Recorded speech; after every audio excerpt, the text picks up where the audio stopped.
Minister Narendra Modi spoke to US President-elect Joe Biden and congratulated him on his victory during the telephonic conversation. Two leaders reiterated their firm commitment to the Indo-US strategic partnership and discussed their shared priorities and concerns, which are the COVID-19 pandemic, climate change and cooperation in the Indo-Pacific region. In a tweet, he said, "We reiterated our firm commitment to the Indo-US strategic partnership and discussed our shared priorities and concerns, COVID-19 pandemic, climate change and cooperation in the Indo-Pacific region."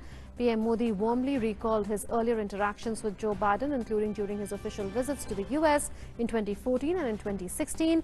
Biden had chaired the joint session of the US Congress that was addressed by Prime Minister Narendra Modi during his 2016 visit. Both leaders agreed to work closely to further advance the India-US comprehensive global strategic partnership built on shared values and common interests. The leaders also discussed their priorities, including containing the COVID-19 pandemic, promoting access to affordable vaccines, tackling climate change and cooperation in the Indo-Pacific region.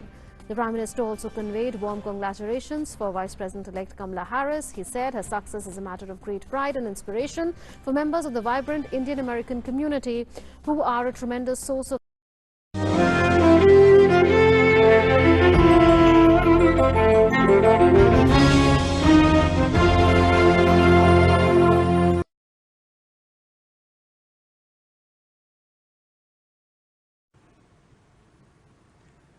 नमस्कार, मेरा नाम के त्रिपाठी है।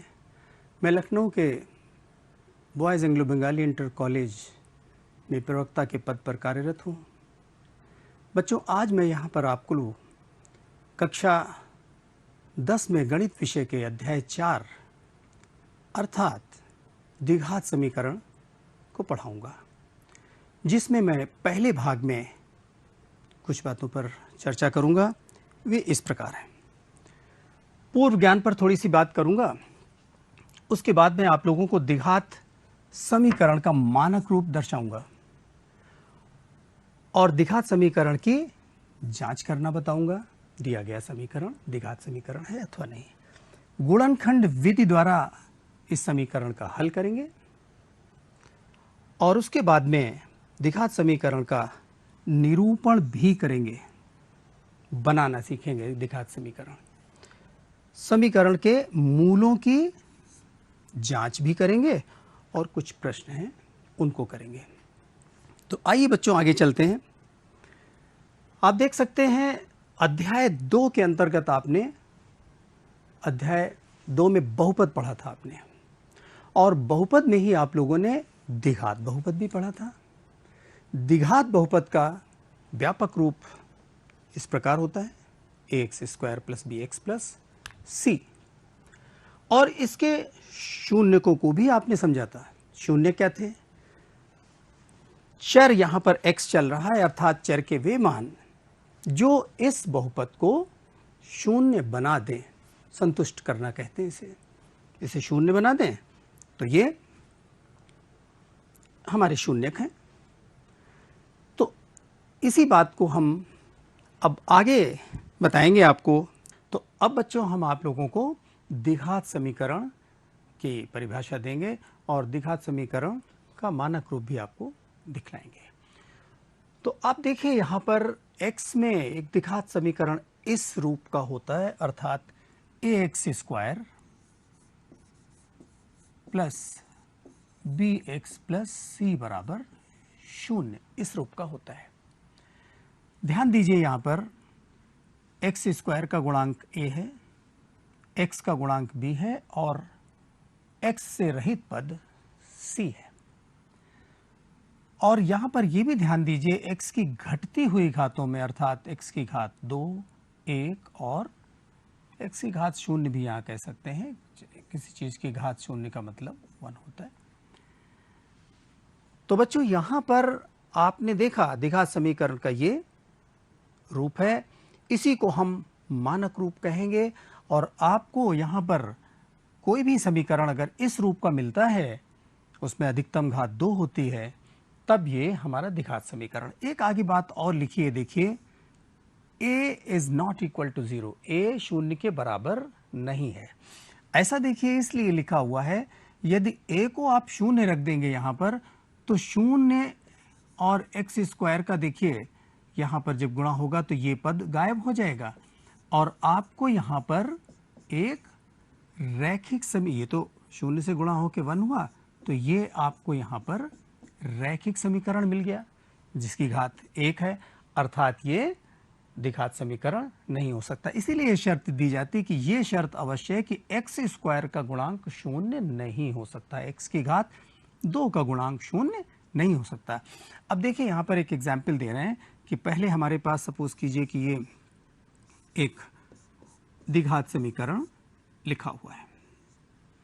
द्विघात समीकरण है या नहीं, ये तो पहले हम इसको घटती हुई घातों के रूप में, जो इसका मानक रूप है उस रूप में लिखते हैं। तो सबसे पहले क्या लिखेंगे, 2x square minus x plus 2 बराबर 0, घात घटते हुए क्रम में। और यहाँ पर अब देख सकते हैं इसकी तुलना हम अपने व्यापक रूप से करेंगे, मानक रूप से करेंगे, तो पाएंगे यहाँ पर a का मान कितना है, 2 है, b का मान यहाँ पर -1 है और c का मान यहाँ पर 2 है। तो बच्चों ये द्विघात समीकरण है। अब मान लीजिए कोई समीकरण आपको इस तरह का भी मिल गया, ये देखिए मिल गया, तो क्या ये द्विघात समीकरण है? यस, ये द्विघात समीकरण है, क्योंकि यहाँ पर एक्स स्क्वायर का गुणांक 1 है। ये अवश्य ये शर्त है बच्चों, देखने से आपको यहाँ पर ये ऐसा इससे तुलना कीजिए तो ax square plus B X plus C बराबर 0 से तुलना करेंगे तो a का मान देख सकते हैं आप 1 है और b का मान यहाँ पर 0 है। देख रहे हैं x का गुणांक है ही नहीं और c बराबर यहाँ पर 2 है, तो ये द्विघात समीकरण होगा जिसको कि आप यहाँ पर देख रहे हैं। तो इस तरह से हम लोग जांच करेंगे द्विघात समीकरण की कि द्विघात समीकरण है या नहीं। सबको बिल्कुल पूरी तरह से एक्सपेंड करके इस रूप का लेकर के आएंगे और तब ABC अगर उसमें मिल रहे हैं, A अवश्य मिलना चाहिए, एक्स स्क्वायर का गुणांक अवश्य होना चाहिए, तब ये द्विघात समीकरण है। ठीक है बच्चों, अब हम एक प्रश्न यहाँ पर दिया है और इसकी जांच करेंगे क्या ये द्विघात समीकरण है। तो सबसे पहले हम क्या करेंगे, इसे देखिए, इसकी घात को खोलेंगे और बराबर पर 0 बनाते हुए सारी चीज़ों को बाईं तरफ लाएंगे। तो a प्लस बी होल वर्ग का सूत्र लगाइए यहाँ पर, अर्थात x square plus 2x plus 1 बराबर का चिन्ह है, 2 से गुणा कीजिए, अंदर ब्रैकेट खोलिए, सो 2x माइनस 6, पक्षांतर कर लीजिए सभी चीज़ों को इधर और उस तरफ में 0 रखिए। तो x square plus 2x plus 1 minus 2x plus 6 बराबर 0।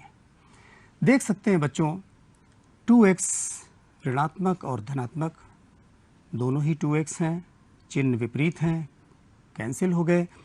तो अब आपके पास बच गया एक्स स्क्वायर प्लस 7 बराबर 0। क्या ये द्विघात समीकरण होगा?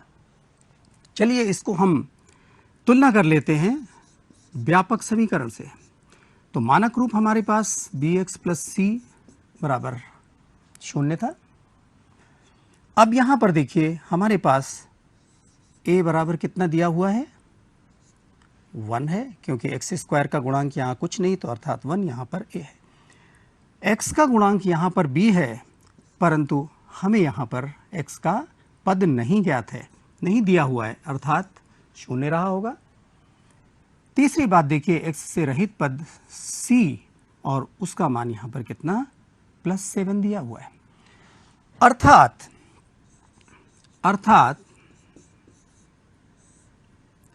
दिया गया समीकरण द्विघात समीकरण होगा, दिया हुआ समीकरण द्विघात समीकरण होगा। तो समीकरण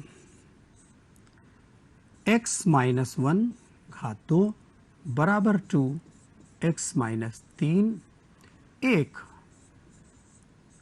क्या है, द्विघात समीकरण है, द्विघात समीकरण है। समझ में आ गई ना बच्चों बात? इस तरह से हम किसी भी समीकरण को व्यापक रूप से पहले उससे सरल करके व्यापक रूप से तुलना करेंगे और ABC के मान यहाँ पर देख सकते हैं। ध्यान रहे यहाँ पर x की घात 2 अवश्य होना चाहिए, क्योंकि x की घात 2 ही हमारा क्या है, द्विघात समीकरण में 2 घात होने से तात्पर्य रखता है। अब देखिए समीकरण में यहाँ पर आपको एक बात और यहाँ पर ध्यान देनी है, a बराबर 0 नहीं होना चाहिए, a बराबर 0 नहीं होना चाहिए। बच्चों देखिए यदि a बराबर 0 हो जाता तो यहाँ पर व्यापक रूप हमारा bx प्लस c बराबर 0 है, जिसमें हम आप लोगों को बताएं यदि a 0 हो जाएगा तो 0 से गुणा होने के बाद आप देख सकते हैं कि यह रैखिक बन जाएगा। तो रैखिक बन जाएगा अर्थात ये द्विघात रह ही नहीं जाएगा। इसलिए यहाँ पर जब आपको हमने ध्यान दीजिए पीछे जब बताया कि मानक रूप ये होता है और इसमें आपको सामने ये बात लिख दी गई, इसका तात्पर्य है कि a का मान 0 नहीं हो सकता। a का मान 0 अर्थात x स्क्वायर का गुणांक 0 नहीं हो सकता। इस पर ध्यान दीजिएगा। यहाँ पर x स्क्वायर का गुणांक 1 था। अब हम देखते हैं द्विघात समीकरण को हल करना। तो हल करने में हम सबसे पहले गुणनखंड विधि देखेंगे। गुणनखंड विधि, अब हमारा द्विघात समीकरण यदि गुणनखंड से हल हो जाए तो हम ये तरीका अपना लेते हैं। आगे भी और तरीके हैं, हम उनको आपको अगले भाग में बताएंगे। तो यहाँ पर हम सबसे पहले गुणनखंड विधि से समीकरण का हल बताने जा रहे हैं आपको, जिसमें देखिए घात 2 है अर्थात यहाँ पर x के 2 हल होंगे। बच्चों इन्हीं दोनों हल को हम जब यहाँ पर सरल करके लास्ट में बताएंगे, समीकरण के द्विघात समीकरण के मूल भी कहते हैं। ध्यान रखिएगा, इनको हम मूल पुकारेंगे। हल को 2 यहाँ पर मूल होंगे क्योंकि द्विघात समीकरण है। तो गुणनखंड करने का तरीका आपने क्लास 9th में भी सीखा था। देखिए आसान सी बात है, इन दोनों पदों का गुणन करेंगे तो कितना मिल जाएगा, √2x स्क्वायर और 5√2 अर्थात ये मिल गया हमें 10x की घात 2। अब 10x स्क्वायर के दो ऐसे गुणनखंड जिनका योग यहाँ पर प्लस है, इसलिए देखिए जिनका योग कितना हो, 7 हो। आसान सी बात है, आप सबको जरूर ये ज्ञात है। 5x और 2x देख सकते हैं, 5x और 2x का योग कितना हो जाएगा, 7, जो कि हमारा यहाँ पर आवश्यक है। तो गुणा करने पर वही 10x स्क्वायर आएगा। अब देखिए इस जगह पर गुणनखंड आपको साथ साथ मेरे ध्यान दीजिए, 7x की जगह पर हम यहाँ पर इन दो गुणनखंडों को 7x को विभाजित कर दिया, कितना, 5x प्लस 2x। और बच्चों ध्यान दीजिए यहाँ पर अब आप क्या करते थे, 2 के जोड़े बना लेते थे, 4 पद हो गए, 2 ये और 2 ये। इन दोनों में से देखिए आपको उभयनिष्ठ क्या मिल रहा है, x मिल रहा है कॉमन। तो x कॉमन लेंगे, x से विभाजित करेंगे, √2x आ जाएगा और यहाँ पर x कैंसिल हो जाएगा, कितना आ जाएगा, 5 आ जाएगा। अब यहाँ पर देखिए ब्रैकेट बंद करते हैं, इन दोनों पदों में यहाँ पर चूंकि इस ब्रैकेट में √2x आया है प्लस 5, तो यहाँ भी √2x प्लस 5 आएगा। और ध्यान दें √2 इंटू √2 बराबर क्या होता है, 2। तो इस 2 में 2 बार √2 लगा हुआ है, दोनों में से √2 कॉमन ले लीजिए, √2 से भाग करने पर यहाँ पर से आ जाएगा √2x और यहाँ से 5 बराबर पर 0। दोनों यहाँ पर ब्रैकेट आपको मिल गए एक जैसे, तो √2x प्लस 5 आपने कॉमन पुनः ले लिया, x प्लस √2 बराबर पर 0 चल रहा है। बच्चों इन दोनों का गुणनफल 0 है अर्थात ये 0 होगा एक बार या फिर ये 0 होगा। तो √2x प्लस 5 बराबर 0 रखते हैं, √2x प्लस 5 बराबर 0 रखते हैं। और देखिए √2x इज इक्वल टू -5, हमें x ज्ञात करना है, तो -5 अपॉन √2। दूसरा यहाँ पर देखिए गुणनखंड हमारा था x प्लस √2, उसको भी हम बराबर पर 0 रखते हैं और x बराबर कितना, -√2। ये बच्चों समीकरण के 2 हल हमें प्राप्त हुए।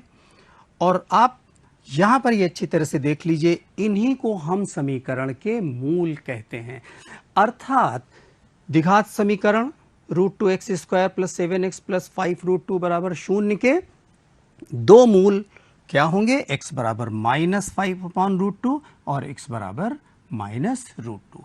इन्हें समीकरण के मूल कहेंगे। ठीक है, तो समीकरण के मूल, समीकरण के मूल अर्थात हल जो हमें प्राप्त हुआ है x बराबर -5/√2 तथा x बराबर -√2। ये समीकरण के मूल प्राप्त हो गए। जिन्हें आपने हल कर कहा था उन्हें अब नया नाम मूल से पुकारा जा रहा है। तो उम्मीद करता हूं कि आपको गुणनखंड विधि से समीकरण के हल अर्थात मूल ज्ञात करना अवश्य आ गया होगा। आगे चलते हैं बच्चों यहाँ पर। तो बच्चों देखिए, अब हम समीकरण का निरूपण करेंगे, समीकरण बनाएंगे भारतीय प्रश्न से। दिया हुआ है रोहन की मां उससे 26 वर्ष बड़ी है, 26 वर्ष बड़ी है। तो माना रोहन की वर्तमान आयु बराबर x वर्ष, क्योंकि वर्षों में दिया हुआ है। अतः रोहन की मां की वर्तमान आयु x प्लस 26 वर्ष, क्योंकि प्रश्न में दिया है 26 वर्ष बड़ी है उसकी मां। अब से 3 वर्ष पश्चात, तो 3 वर्ष पश्चात रोहन की आयु, बच्चों 3 वर्ष पश्चात सभी की आयु +3 हो जाएगी, अर्थात रोहन की आयु कितनी हो जाएगी, x + 3 वर्ष। तो 3 वर्ष पश्चात रोहन की मां की आयु, रोहन की मां की आयु कितनी हो जाएगी, देखिए x + 26 तो वो पहले से ही थी और +3 और हो जाएगा उनका भी, तो कुल मिलाकर के x + 29 वर्ष। ठीक है, x + 29 वर्ष। ध्यान दीजिए बच्चों, प्रश्न के अनुसार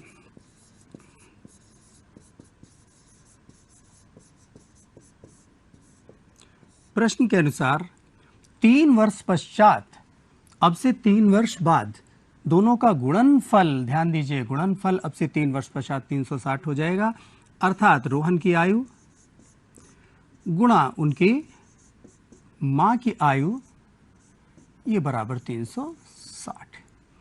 ब्रैकेट खोलते हैं, गुणा करते, दिघा समीकरण का रूप बनाते हैं, तो हमें मिल जाता है x² + 29x + 3x + 87 बराबर 360। x² + 29x + 3x, और यहाँ पर हम 360 को इस तरफ ले आए बेटा, तो कुल मिलाकर के देखिए x² + 32x और यहाँ पर आपके पास बच रहा है 273 बराबर 0। ये बच्चों द्विघात समीकरण बन गया। अब इसके आप हल करेंगे यहाँ पर, तो 273 के दो ऐसे गुणनखंड जिनका अंतर, देखिए 273x² है, वही तरीका अपना 273x² के दो गुणनखंड करेंगे, तो यहाँ पर इसको 273 के अभाज्य गुणनखंड कर लेंगे। 3 से देखिए, उसके बाद में 7 से करेंगे तो बन जाएगा कुल मिला के इतना, तो 3, 7 और 13, तो 13 और 3 को लीजिए जरा सा, तो ये हो जाएगा 39x माइनस, अब देखिए कितना 7x बच रहा है आपके पास में, और ये आपको, तो फिर से पुनः जोड़े बनाइए, तो दोनों में से देखिए x कॉमन लिया तो x + 39 बच रहा है आपके पास में, और पुनः -7 कॉमन लिया तो x + 39 बराबर 0। अब x + 39 यहाँ पर कॉमन हो गया, देखिए x प्लस 39 और यहाँ से x माइनस 7 बराबर 0। तो एक बार x प्लस 39 बराबर 0 अर्थात x बराबर माइनस 39 और दूसरी बार x माइनस 7 बराबर 0 अर्थात x बराबर 7 वर्ष। 7 बच्चों माइनस में वर्ष नहीं हो सकते, माइनस में आयु नहीं हो सकती। रोहन की वर्तमान आयु x मानी थी 7 वर्ष, प्लस में है यही होगी। तो रोहन की वर्तमान आयु कितनी हो गई बेटा? रोहन की वर्तमान आयु x वर्ष बराबर कितना आ गया? तो वर्तमान आयु किसके लिए कह रहा हूं? यहां पर रोहन के लिए कह रहा हूं। x बराबर 7 वर्ष और रोहन की मां की वर्तमान आयु देखिए यहां पर लिख देता हूं। रोहन की मां की वर्तमान आयु बराबर x प्लस 26 अर्थात कितना था? x का मान 7 प्लस 26 बराबर 33 वर्ष। 33 वर्ष, ठीक है। तो अब से 3 वर्ष पश्चात रोहन 7 प्लस 3 10 के हो जाएंगे और रोहन की मां 33 प्लस 3 36 की हो जाएंगी। दोनों का गुणनफल 360 होगा। बच्चों आगे चलते हैं। यहाँ पर एक हमारे पास प्रश्न और है भारती, देखिएगा यहाँ पर। इससे पहले आपको हम जांच के लिए एक प्रश्न दे रहे हैं। x बराबर 5 तथा x बराबर -2 समीकरण के मूल हैं, इसकी जांच कीजिए। तो जांच करने के लिए वही बात, अगर मूल हैं तो उसमें रख के देखिए। तो x बराबर कितना? 5 रखने पर समीकरण में बाएं पक्ष पे रख दीजिए। तो कितना? 5 स्क्वायर माइनस 3 इंटू 5 माइनस 10। और देखिए यहाँ पर आपको प्राप्त हो रहा है 25 माइनस 25 बराबर 0 प्राप्त हो रहा है। तो दाईं ओर की बात 0 आ जाती, अतः यह संतुष्ट करता है। अतः x बराबर 5 समीकरण का मूल होगा। दूसरा भी देखिए यहां पर x बराबर -2 रखने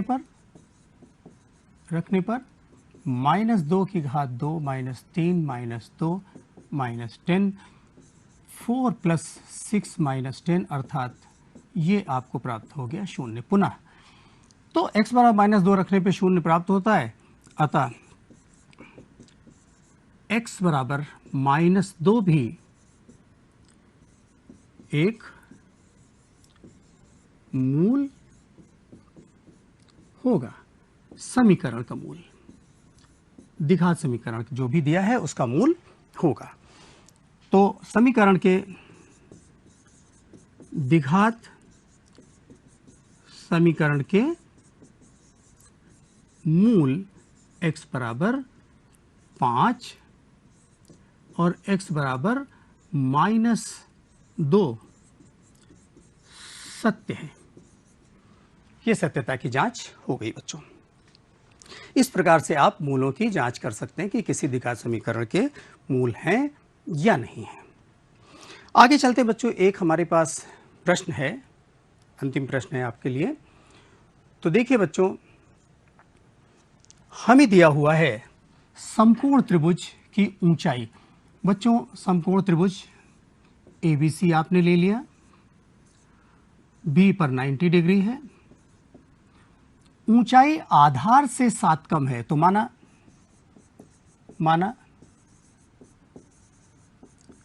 आधार बराबर x, तो x सेंटीमीटर लीजिए क्योंकि यहां पर सेंटीमीटर में दिया है। तो ऊंचाई बराबर कितनी हो जाएगी? ऊंचाई बराबर कितनी हो जाएगी? 7 कम, इतना सेंटीमीटर। और कर्ण आपको दिया हुआ है, देखिए कितना? 13 सेंटीमीटर। तो ये 13 सेंटीमीटर कर्ण हो गया। ये यहाँ पर x सेंटीमीटर और ये x -7 सेंटीमीटर। बच्चों समकोण त्रिभुज की प्रॉपर्टी लगाइए पाइथागोरस प्रमेय से। पाइथागोरस प्रमेय से देखिए a b square plus b c square बराबर ए सी स्क्वायर। मान रख दीजिए x माइनस 7 की घात 2 प्लस एक्स स्क्वायर बराबर 13 का स्क्वायर, और यहाँ पर x square minus 14x plus 49 plus x square बराबर 169। पक्षांतर कर लिया, 2x स्क्वायर देखिए यहाँ पर से दोनों मिल रहे हैं, माइनस 14x प्लस 49 माइनस 169 बराबर 0, अर्थात 2x square minus 14x minus 120 बराबर 0। 2 से विभाजित हो रहा है, कर दीजिए इसे, तो मिल जाएगा x square minus 7x minus 60 बराबर 0। 60 के बच्चों 60 के दो गुणनखंड यहाँ पर आपको प्राप्त हो रहे हैं। देखिए 12x उसी प्रकार से जैसे गुणनखंड बताए थे, और प्लस 5x। अब आपको यहाँ पर x कॉमन मिला, x माइनस 12 प्लस 5 कॉमन मिला, x माइनस 12। दोनों में देखिए x माइनस 12 कॉमन है, x प्लस 5। बच्चों x माइनस 12 बराबर 0, अर्थात x बराबर 12 सेंटीमीटर में दिया था इसलिए सेंटीमीटर, और x माइनस देखिए 5, इसका एक गुणनखंड नहीं हो सकता, क्योंकि गुणनखंड तो हुआ लेकिन यहाँ पर लंबाई माइनस में थोड़ी ना हो सकती, इसलिए इसको हम छोड़ देंगे। तो अन्य भुजाएं क्या हुई हमारे पास, देखिए अन्य दो भुजाएं, अन्य भुजाएं पूछी गई थी आपसे बच्चों। तो कितना है, एक यहाँ पर आधार x बराबर कितना 12 सेंटीमीटर, और तथा ऊंचाई x माइनस 7 बराबर 12 माइनस 7 बराबर 5 सेंटीमीटर। तो इस प्रकार से बच्चों आपने अन्य दो भुजाएं प्राप्त कर ली। आगे बच्चों इसी पर आधारित कुछ मैंने आप लोगों को गृह कार्य में सवाल दिए हैं। 3 सवाल है, पहले में जांच है, दूसरे में गुणनखंड विधि है, और तीसरे में बनाइएगा इस तरह से द्विघात समीकरण। अवश्य कर लेंगे आप। आगे हम आपको अगली क्लास में समीकरण को हल करने के लिए पूर्ण वर्ग बनाकर द्विघात समीकरण को हल करना सिखाएंगे।